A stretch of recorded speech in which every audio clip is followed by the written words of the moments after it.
Good evening and welcome to our program, which is being presented in conjunction with the museum's new art wall project by Edie Fake, who will be in conversation with Elaine Yau. The project is titled Affordable Housing for Trans Elders, and actually today is International Transgender Remembrance, the Day of Remembrance, so it's particularly, good timing. Edie Fake lives and works in 29 Palms, California. He's best known for his intimately scaled drawings and paintings that explore trans and non-binary experiences of adaptation and transition. For the art wall, although he and Elaine will be talking more about this, Edie has visualized the complexities of queer space in a mode that he calls ecstatic architecture, a beautiful term, which attempts to catalyze social action by imagining something unbuilt but with the potential to be actually realized. Edie has exhibited nationally and internationally, and his art wall project is actually one of two major mural projects that he completed this fall, the other being at the Drawing Center in New York City. Edie is also an award-winning graphic novelist and also the creator of the queer comic series Gaylord Phoenix. He is represented by Western exhibitions in Chicago. And now a word about Elaine. Elaine, who organized the project, is the museum's Andrew W. Mellon Postdoctoral Curatorial Fellow. She received her PhD in the history of art here at UC Berkeley, and she specializes in contemporary and modern art, or rather modern and contemporary art, particularly as it intersects with vernacular culture, also in African American art history, and in American visual and material culture. In addition to our art wall project that I said she organized, and she has also co-curated, together with Larry Rinder, our director and chief curator, last year's Frederick Hammersley exhibition, and also our upcoming retrospective of Rosie Lee Tompkins. Beyond that, she has also organized the exhibition A Permanent Accusation, Art for Human Rights, and also Dennis Feldman photographs. So now, Elaine and Edie.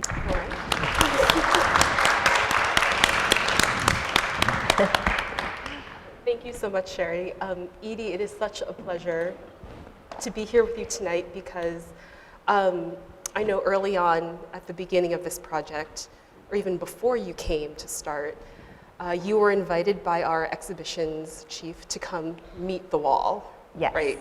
Yes. And so now here you are several months later. Having met the wall. Having met the wall and it is completed. How are you feeling? Oh my gosh, I'm so excited about how this project turned out and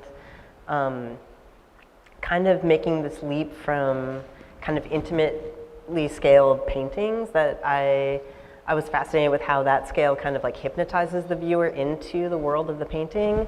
I wasn't sure if they would scale up with and hold on to their soul, but I'm so excited about this mural. I also wanted to mention I couldn't have completed this without the help of Bashir Naim and Shamu Azizam, who assisted me through the whole thing. They're incredible. Yeah, but it was a really amazing to see these kind of architectural metaphors at the scale of architecture. I couldn't imagine a better location for this project. Yes. Awesome. Well, I know that this particular theme, so the title of the artwork is Affordable Housing for Trans Elders, and it started with a very personal story for you. And so I was hoping you could share a little bit about that tonight.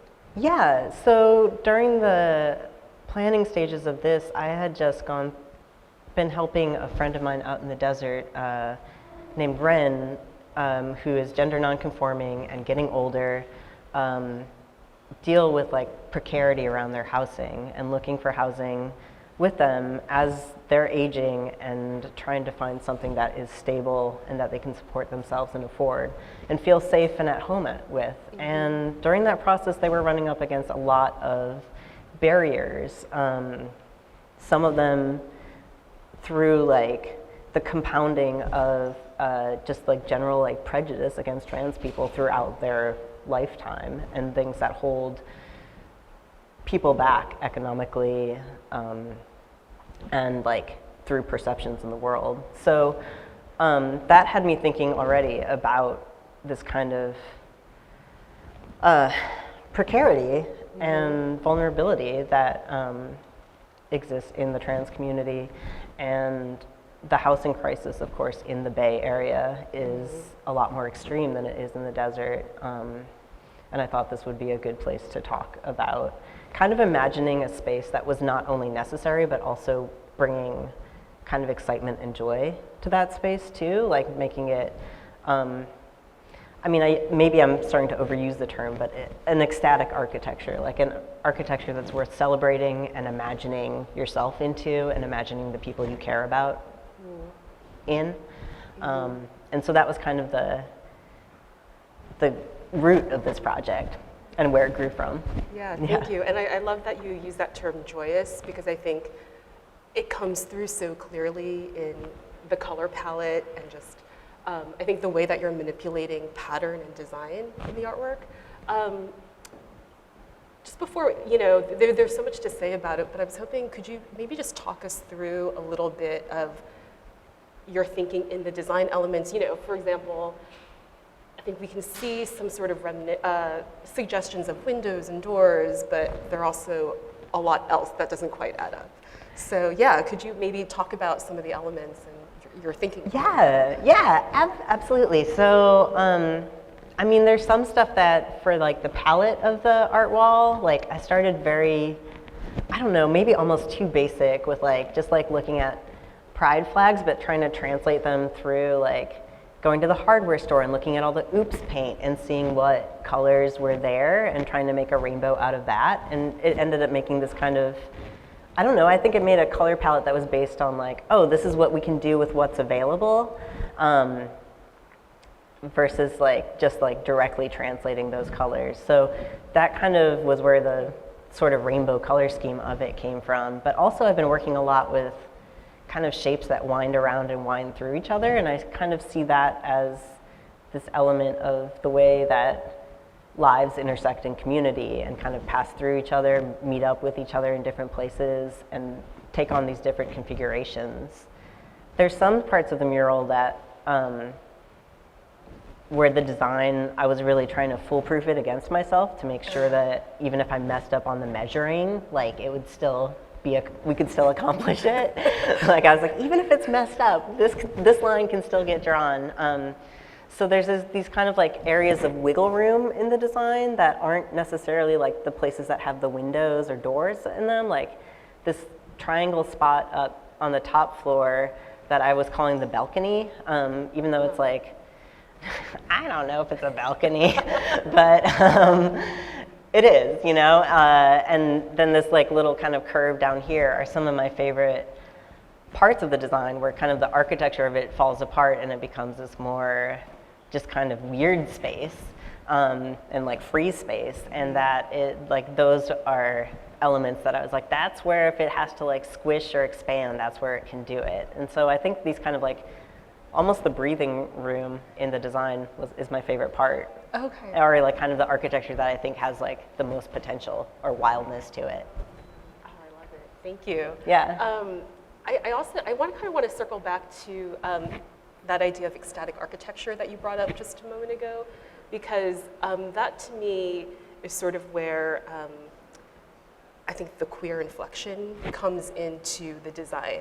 And so I was hoping, and we've talked about ecstatic architecture as sort of a way to trigger the imagination for what could be. And so I'd love to ask you what you imagine sort of happening in some of these spaces that you've put together. Yeah,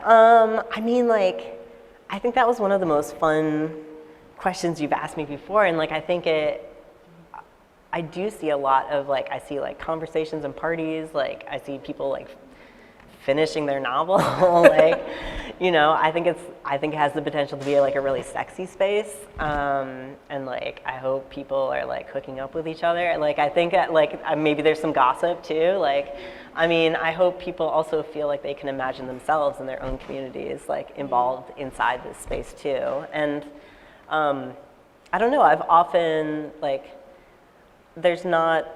I work figuratively through comics, but not necessarily through my kind of singular paintings and drawings. And it's always been like, I feel like there's the most potential for imagining yourself in the space when I leave people out of it a little bit, or out of the image itself. So it becomes this kind of portal to put yourself into. And Thank you. I mean, and I guess I sort of, since you brought up the issue of figuration, I know that's something that I've been kind of mulling over too, because, you know, with abstraction, it can be really easy to sort of overlook the grounding in the trans community, your perspective that you're bringing to it. That was sort of the origin of the project itself. Certainly the title puts the trans and queer interest up front, but do you ever worry that audiences or viewers will actually miss that? I mean, I think that's part of the reason that I engage with like decoration and detail in this way, almost because I feel like it has like, it's entrancing to me as a viewer, and it often like makes me be like, where did this come from? What does it mean? And I think through like the images I create and the titles I use, it's often like a little bit of a riddle into where this architecture springs from.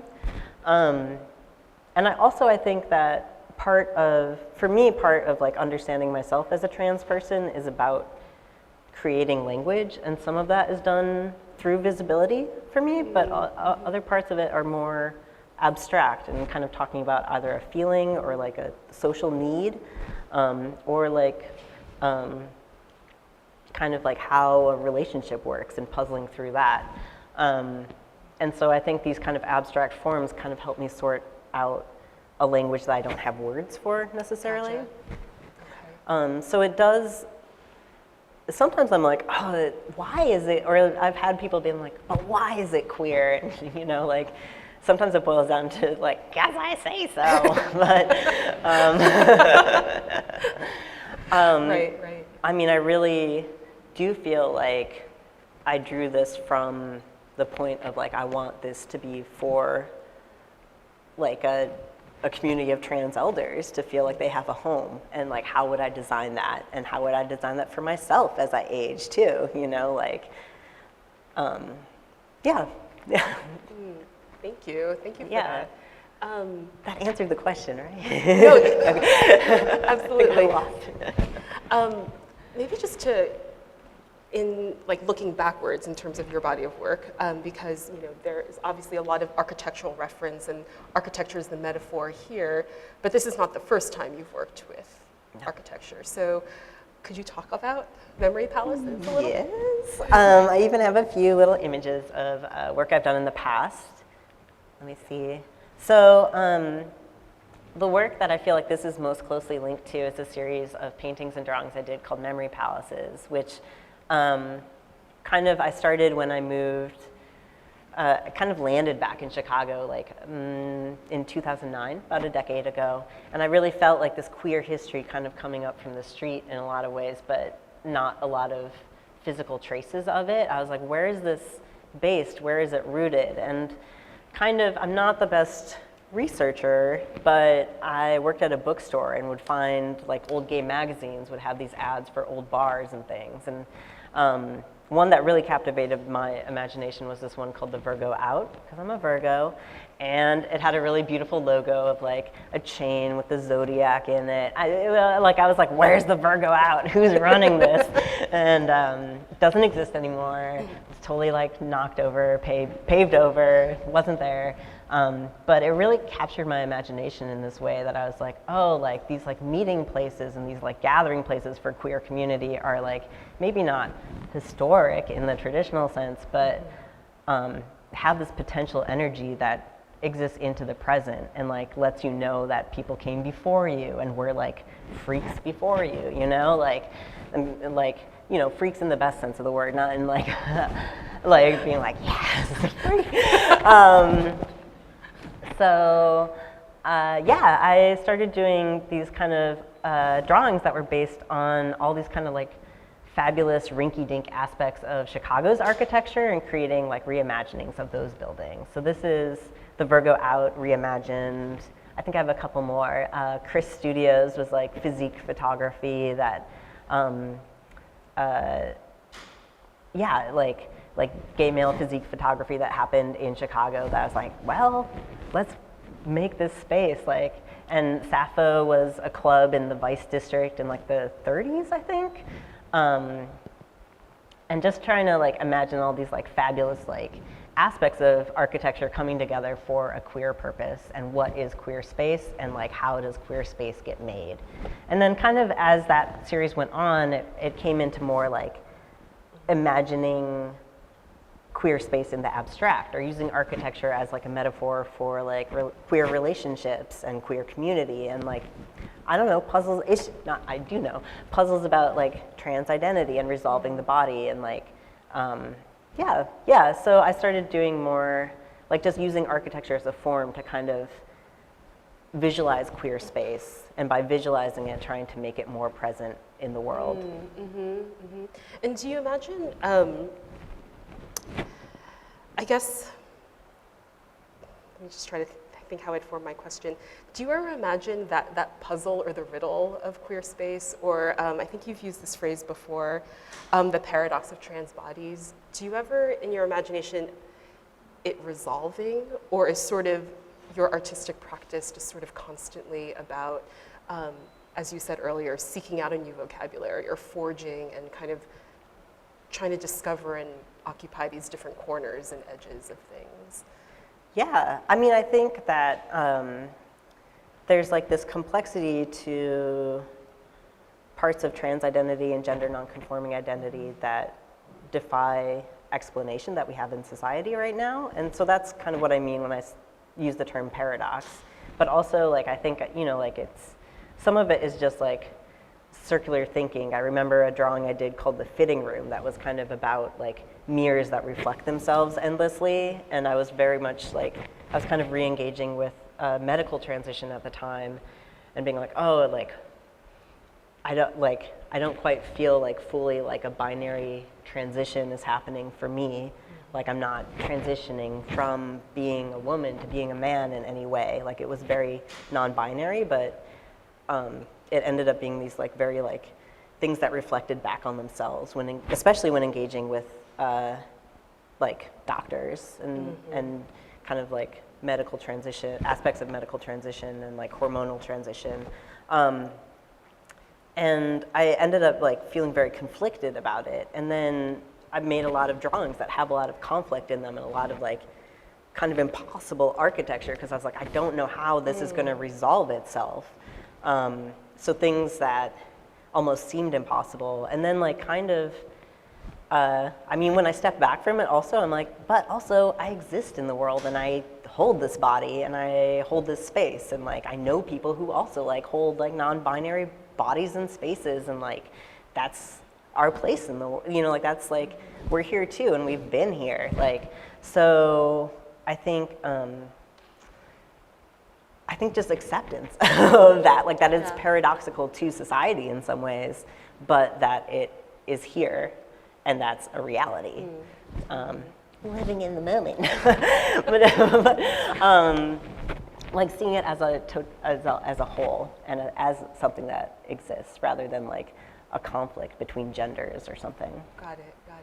Thank you. No, that was really beautifully put. Thank you. I'm maybe just shifting gears a little bit, but obviously there will be a Q&A, and so I hope that you in the audience are also formulating questions for Edie too. Is thinking about craft and pattern and decoration, obviously pattern and decoration, very obviously, a huge part of your vocabulary. And, you know, in the 1970s, a lot of feminist artists are reclaiming craft as this arena for critical opposition to a very masculinist, kind of heteronormative way of making art. And so I'm wondering if you could talk about your work in relationship either to feminism, or do you sort of see yourself as both aligned and also departing and doing something really different with ornament in your practice? Yeah, well, I also, I was kind of reflecting on this question, and something that came up for me is that ornamentation in architecture seems like such an interesting aspect to buildings to me, in this way that it almost makes a building seem, a lot of the time, or at least a lot of the time it makes it seem like more of a communal effort than like a singular architectural vision. Like it seems like something that has been added to and that is evolving and that can like become this other space or become this other space. And so I was thinking about it in terms of architecture, like this idea of like ornamentation, like especially like where it came from out of these kind of Chicago-based drawings, where it just seemed like somebody would be like, oh, that wall is falling down, I'm gonna put up this like fabulous piece of tile that I found, or like this fabulous like, or maybe not so fabulous, but I'm gonna paint it like a really wild color. And so it ended up like, I feel like there's buildings there that seem like a really patched together conglomeration of decoration in this way. And that seems like a more like, kind of like living with the reality that the building has like a continuity to it, and that people add to it and like bring themselves to a space that they're in. And I think that is kind of, that's almost how I see ornament in general, that like there's this very much, like there's a beauty to an architecture that's a singular building, but for me I'm like, oh, like there's this kind of mystery to like where all the ornament comes from, and like kind of, I mean, for an introvert I talk a lot about community, but it's a very real thing for me. And yeah, I think it's part of like why I'm drawn to those architectures, is that it shows that a building has kind of a life and someone wants to get fancy with it. I love it, and I know that's sort of the whole essence of. Also, I'm a feminist. of vernacular architecture, right? Sort of this like, yeah, kind of, as you said, just like a conglomeration of bits and pieces that are coming together over time, either out of necessity, out of whim, out of whatever the case might be. I mean, I'm really drawn to like fabulous resourcefulness, where like things are, people have like fixed something because of necessity, but also done it in a way that's creative and beautiful. Yeah, nice. Yeah.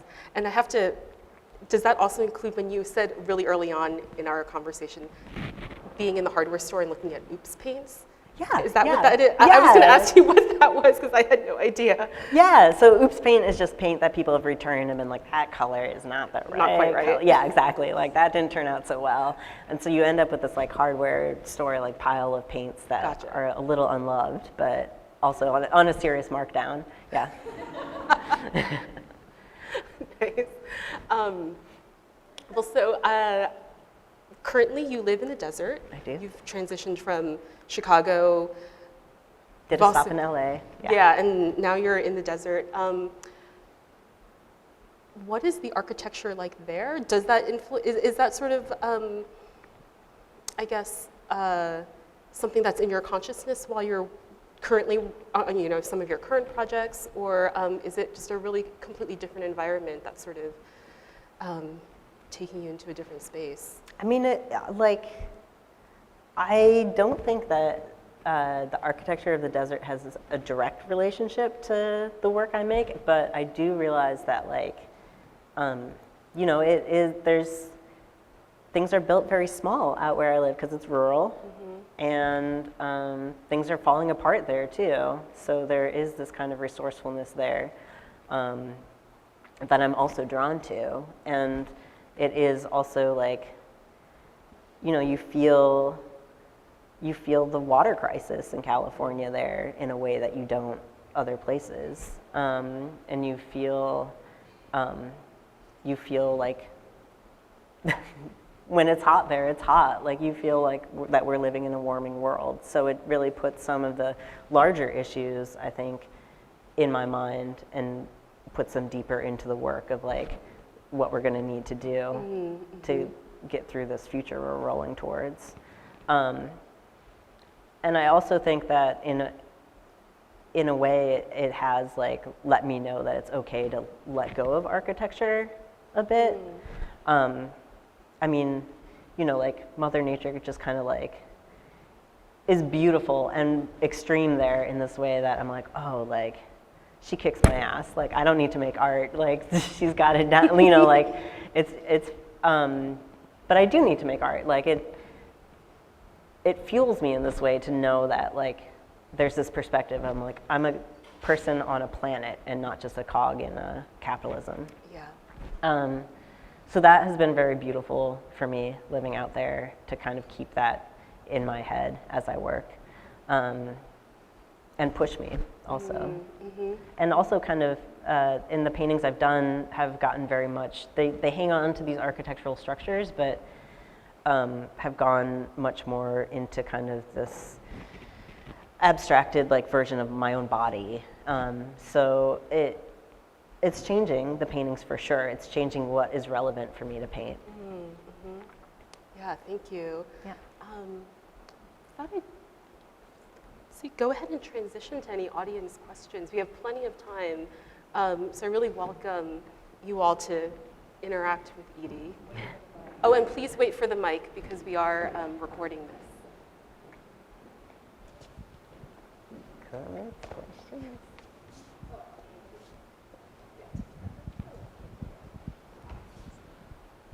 On? Yep. Okay. Edie, thank you very much for being here and for making this. It's made our workspace very bright.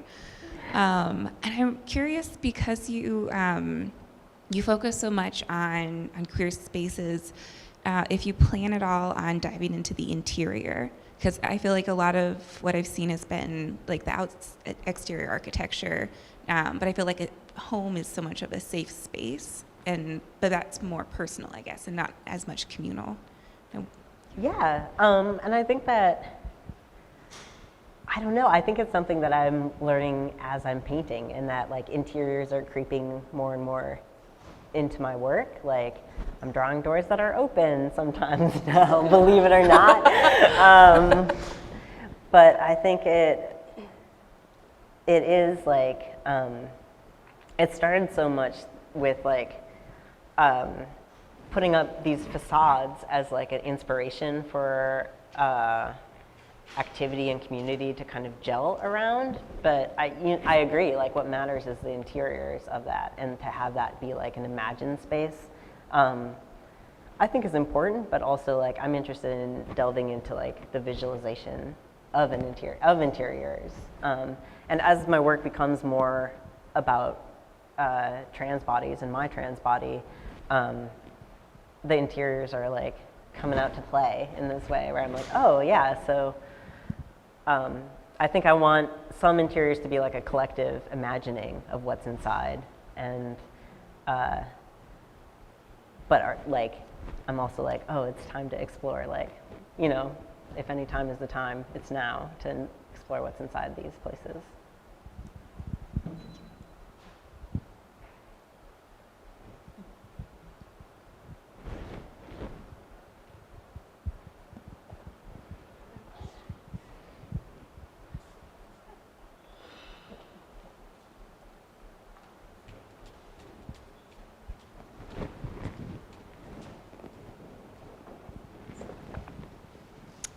Thank you so much. This has been really interesting to learn more about your inspiration and your work.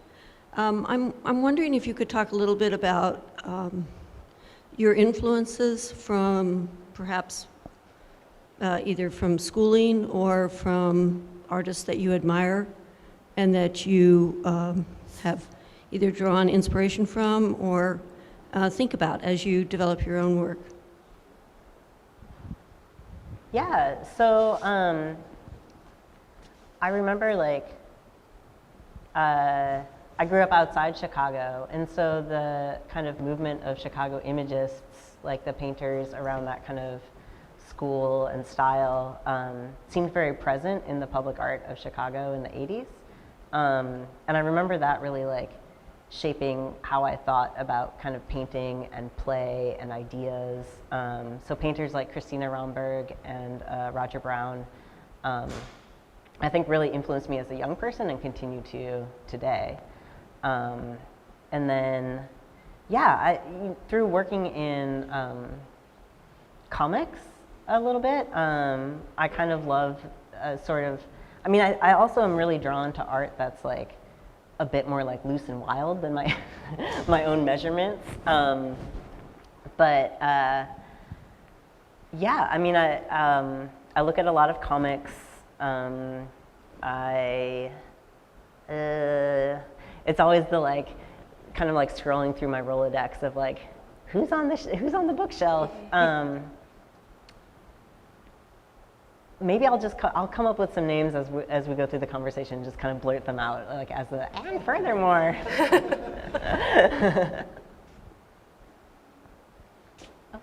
Sherry, we have one down here.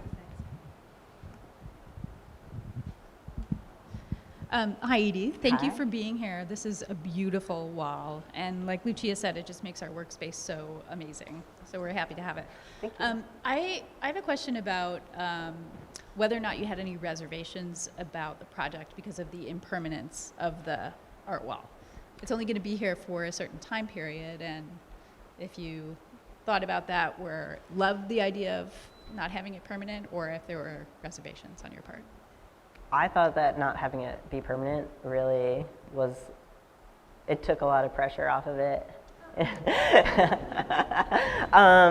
Not that I felt like, I didn't think it was going to fail or anything as an installation, but I'm very new to working on this scale. And so it almost felt like a really great way to try something out. And then also I'm really like not afraid of things being impermanent. I actually I'm someone who like, I'll finish something, I'm like, get it away from me. Like, this, not that I'm proud of the work I've done, but I do feel like for me, the work is like the process of thinking an idea through, and then finishing it is almost like, oh, it's for the world now. And then it travels its own path for a little while. So I'm super excited that it's here for as long as it is. So yeah. And can you tell us about the other mural project that you're working on? Sure.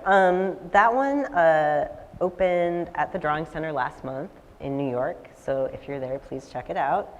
It's called Labyrinth, and it's named after an early organization for trans men, which I think was an organization that was based around like a newsletter and a mailing list, and didn't really have like necessarily like a set address or anything, but it's in a stairwell, and it's this kind of ornate facade that involves a lot of kind of labyrinth motifs in it, and also sort of like beehive, like community motifs in it too. And I thought that the Labyrinth was a really like eloquent name for an organization that was about kind of navigating trans identity and making those connections before they were necessarily established, or there was like an internet to just type it into. Yeah. Actually. Thanks for being here, Edie. There's a multitude of colors in your mural. The one that actually that stands out to me the most is your use of black. That actually feels more spacious than the other colors. And I'm curious what your process was when you decided on using the color black. Yeah, so I feel like for part of it, I was like kind of drawing on almost like old nightclub facades in this way, where if they're painted black on the exterior and there's very bright like signage or like neon in front of it, it almost has this effect of like you don't quite understand the space that's behind it, or it gets like like a little like it's still forming. And it also has this really nice, I think, I don't know, kind of optical look to it. So part of it was just like an aesthetic choice, and another part of it was that I like how, there's a building back there that's like waiting to be built, affordable housing for trans elders. And I think part of creating this mural is like sort of coming closer to manifesting this more in the world, like exciting and affordable housing for trans people. Thank you. Yeah.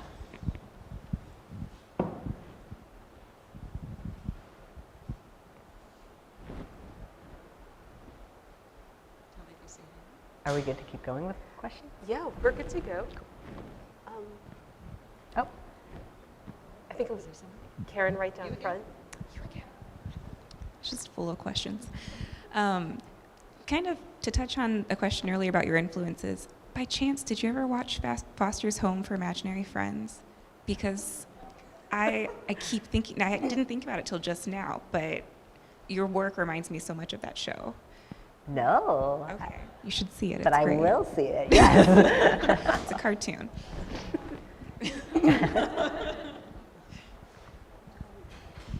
Well, Edie, I have a question, because I realize we actually haven't talked about this in our previous ones, is the graphic aspect of your practice too. Is that something that you're always doing consistently alongside the paintings and some of these larger projects? Sort of, can you maybe talk a little bit about how, do you see them as related to each other, or is it kind of a different imaginary space for you? How do you mean? I'm not sure if I know what I mean. 'Cause I know in a previous meeting you talked about the zines and the graphic work that began sort of, maybe was one of your first modes of art making. Oh, sure, yeah. And then is that something that you're continuing as your career is shifting and moving, or as your own life experiences? Absolutely, shifting? and I think that like projects of different flavors kind of bring enough variety and play into my practice to like help push ideas forward in my mind, and like helps me figure out what I want to talk about almost in this way. So with comics, like I feel like that was a great thing it was a good medium for me to start in, because it was very easy for me to create them and distribute them, and like I just needed like pen and paper, and I could make something to share and figure out a way to share it with people. And then it was also like low key enough that there was a lot of room to play. Like I didn't really worry about what the story was. I was just like, oh, this seems almost like a dream that's like writing itself or something. And then also like, like different projects have come into my practice in this way. Like a few years ago, I designed like a gender neutral bathroom sign for a dance party in Chicago. And then recently, like in the past couple of years, we had this like really terrible transphobic billboard go up in the desert, and we were able to like kind of come together as a community and put kind of a trans affirming billboard up in its place after it went down, which was really exciting, which I got to design. And like doing these kind of different graphic projects, like I feel like have, it's a much more like direct statement in a lot of ways than this kind of squirrelier mindscape I get to go into with the paintings. Gotcha. Edie, I'm very taken with the nature of the patterning, and maybe there's not something to say about what I'm going to observe, but the concentric, the framing and reframing of elements, or a lot of serrated forms.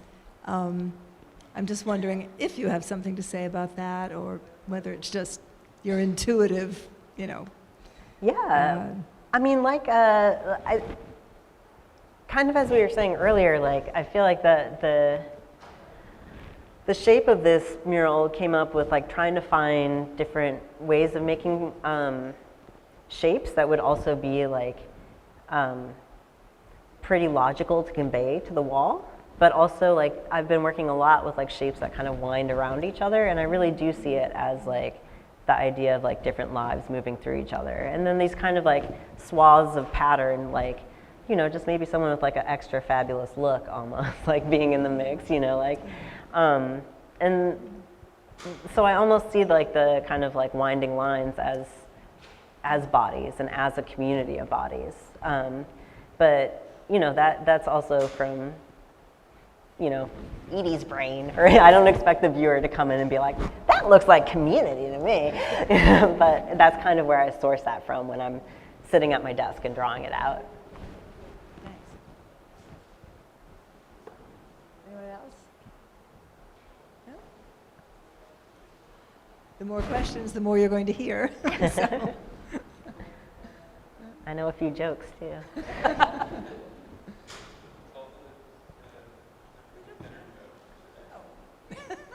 Was that a comment or a question?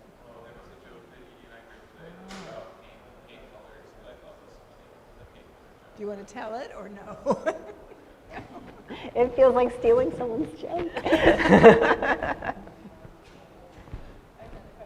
Oh, good. So I'm from Chicago as well. I'm quite a bit older than you, but I was wondering if you felt like you had to break out of the suburbs and move into the city to really pursue your artistic career or sensibilities.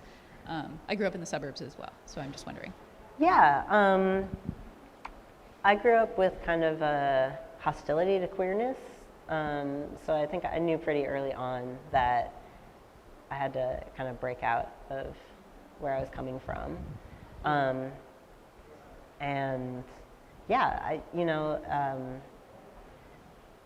maybe as like an intuition as a kid, and then as an adult, I was like, no, this is like a direct plan. Like, but I've also like, I'm from the suburbs of Chicago, and I've come back to live in Chicago a couple of times in my adult life, and it's always been a pleasure. Although the winters, my God. So, and there's like a really amazing community of queer artists, performers, and activists there too, which is really like, some of my favorite folks are in Chicago.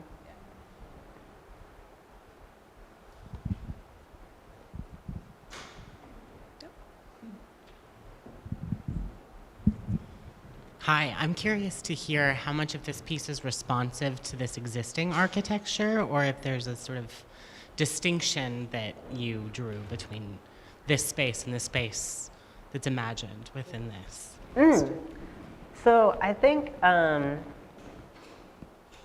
when I was designing it, I was kind of designing it cold. Like I hadn't seen this space for several years. So it isn't direct, like now that it's here, I think it's in direct conversation with the building, but it wasn't designed with that conversation in mind.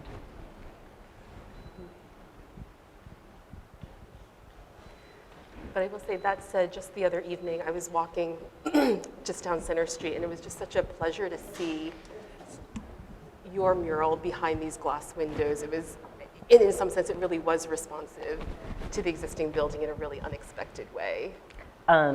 It almost reminds me of, Bashir Shamu and I have had the delight of walking past this really like creeper kitty on the way home, who like has this like, it's the glass on the front door, and then the shade is raised just enough so there's like a little cat head underneath it, and I kind of feel like this mural has that relationship where we walk by it and we're like, oh, you.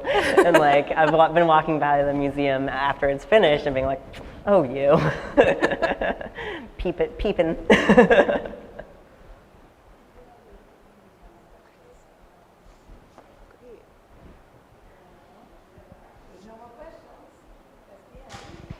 Last call for questions? Well, Edie, thank you so much for your talents, your time with us. And as a lot of our staff have said, we're so grateful to live with your mural. Oh my gosh, thank you. For the next several months. To you and everyone at FAMFA. Thank you all for coming out for this. Thank you.